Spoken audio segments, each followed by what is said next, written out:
Bom dia, pessoal, tudo bem com todos? A partir da aula de hoje, a gente vai começar a ver as aplicações das leis de Newton associadas ao movimento circular, tá certo?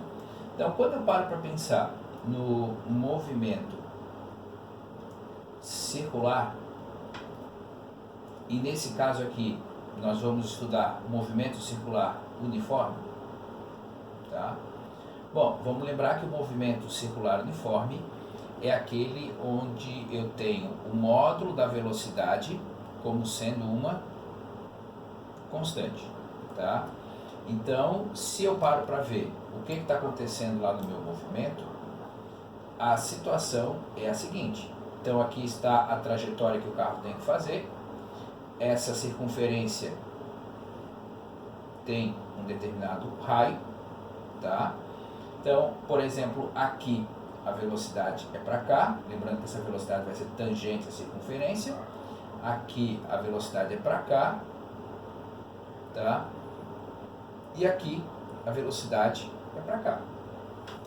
Bom, em todos os três casos, os vetores têm o mesmo tamanho, mesmo módulo, que me garante ter velocidade constante, mas para cada caso desse, ele tem uma direção e um sentido, ok? Então, isso significa dizer que precisa haver alguma aceleração. Quem é que vai fazer esse papel de aceleração? Vai ser a aceleração centrípeta. Tá? Então, a aceleração centrípeta, ela sempre vai apontar para o centro da minha circunferência, tá certo? A aceleração centrípeta e esse vetor velocidade aqui, eles são sempre perpendiculares. E se você recorda dos capítulos anteriores que nós já estudamos, e lá nós vimos única e exclusivamente a equação, né? A aceleração centrípeta, ela consegue ser calculada a partir da velocidade ao quadrado sobre o raio. Mas, pela segunda lei de Newton, a força resultante é igual a massa vezes aceleração. Bom, se eu estou tratando da minha aceleração centrípeta, eu vou ter que pensar na força centrípeta. Isso significa dizer que a minha força centrípeta vai ser calculada a partir dessa equação aqui. mv ao quadrado sobre o raio. Entretanto, eu não posso esquecer que força e aceleração são grandezas vetoriais. Então, voltando lá no meu desenho, o que eu chego à conclusão? Bom, se eu sei para onde está a minha aceleração, eu sei para onde está a minha força resultante. Se eu estou com a aceleração centrípeta nessa direção e sentido, a força centrípeta também vai estar nessa direção e sentido. Ok? Então, para onde está a força centrípeta, ou para onde está a força centrípeta, para lá vai estar a minha aceleração centrípeta, tá certo? Bom, agora eu tenho que parar e me preocupar com a seguinte questão, tá? Eu vou ter, ao longo da análise do movimento, forças que fazem o papel de força centrípeta. Então, a minha pergunta é, qual é a força que está fazendo o papel de força centrípeta? Como assim? Vamos pensar numa situação lá do nosso dia a dia. Você está com o seu carro, fazendo lá uma curva, tá? E o carro, a ideia é que ele esteja fazendo esse movimento. Mas se você tira, por exemplo, solta a mão do carro, pela lei da inércia, todo o corpo que está em movimento tende a continuar em movimento. Ele vai fazer isso, tá certo? Bom, se, por exemplo, você não soltou a mão do volante do carro, mas se por acaso o que aconteceu foi, tem óleo na pista, você vai fazer a mesma coisa. Por quê? Nessa situação aqui, quem faz o papel de força centrípeta é a força de atrito. Tá? Então, o atrito entre os pneus e o chão é que possibilitam que o teu carro faça a curva e não vá para fora da curva. Tá certo? Bom, onde é que a gente vai ver isso? Nós começamos a ver isso quando a gente começa a pensar lá no exercício 6.05, tá? Que se encontra na página 135, ok? Bom, esse exemplo 6.05 da página 135, ele me diz o seguinte, que os carros, e aqui ele vai falar sobre os carros de corrida, né? Ele tem uma massa de 600 quilos, tá? Estão em uma pista plana na forma de um arco de circunferência de raio 100 metros. Então eu tenho um carro de 600 quilos fazendo uma circunferência com um raio de 100 metros. Tá? Mas devido à forma do carro e aos seus aerofólios, o ar exerce sobre o carro uma sustentação negativa dirigida para baixo. Então vamos lá desenhar aqui o meu carro de Fórmula 1, tá certo? Já sabemos que sobre o carro de Fórmula 1 eu tenho lá a minha força gravitacional, massa vezes gravidade, tá? Ele está me dizendo, ó, tem uma força de sustentação aerodinâmica que está empurrando esse teu carro para baixo.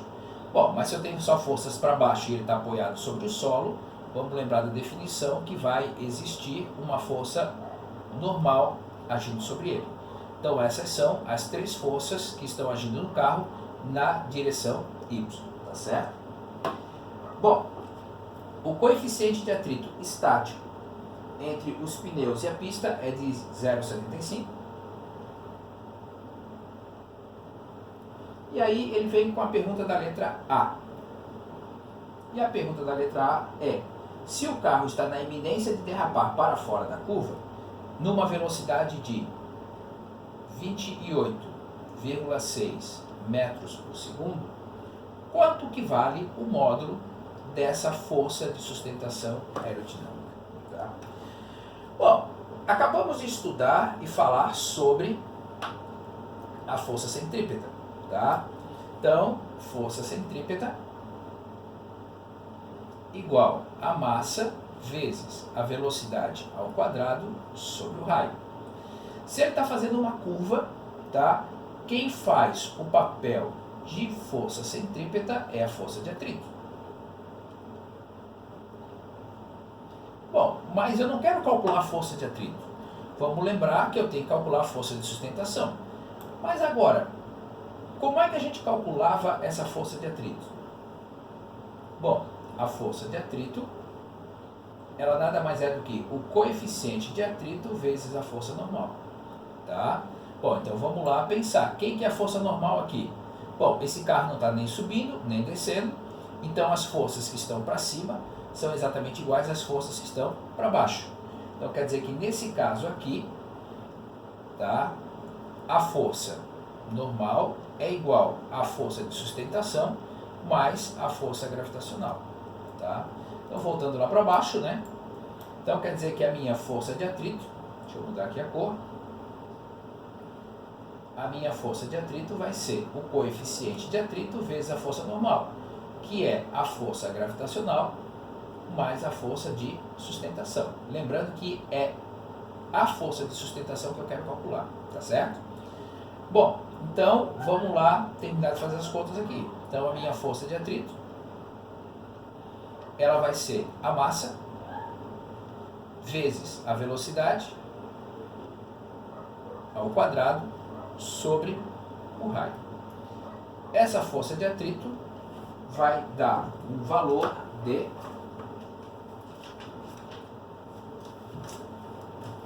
4.907,76 newtons.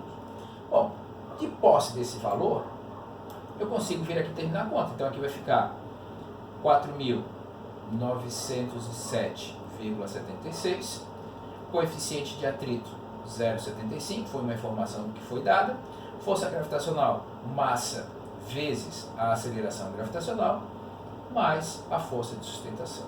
Tá?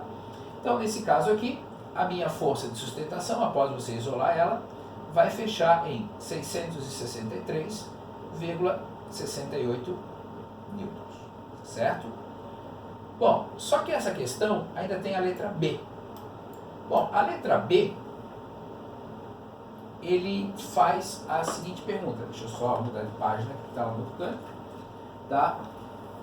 Da mesma forma que a força de arrasto, a força de sustentação negativa do carro é proporcional à velocidade ao quadrado. Então vamos lembrar aqui, a força de sustentação, tá? Ela só acontece devido à velocidade com que o carro está cortando o vento. Tá? Nada mais é do que uma força de arrasto que vai agir sobre ele. Tá certo? Aí a pergunta dele é, qual que vai ser o módulo dessa sustentação negativa se a velocidade for de 90 metros por segundo? Bom, então vamos ter que lembrar o seguinte, que a força de sustentação, ela é proporcional à velocidade ao quadrado. Isso significa dizer que eu posso chegar na seguinte equação ou organização matemática. Tá? A força de sustentação está para a velocidade ao quadrado na situação 1, assim como a força de sustentação está para a velocidade ao quadrado na situação 2. Então, o que eu vou fazer? Eu quero saber quanto que vale a força de sustentação para uma velocidade de 90 metros por segundo. E eu já sei que a força de sustentação está valendo 663,68 newtons, quando a velocidade é de 28,6 metros por segundo. Então, se eu resolvo isso daqui, eu consigo chegar à conclusão de que, se o meu carro chegar a uma velocidade de 90 metros por segundo, a força de sustentação desse meu carro vai subir para 6.572 newtons. Então quer dizer que a força de arrasto nesse momento está fazendo com que o meu carro seja pressionado contra o solo com uma intensidade de 6.572 newtons. Tá certo, pessoal? Então, volto daqui a pouquinho para falar um pouco mais ali sobre os movimentos circulares, ok? Até mais!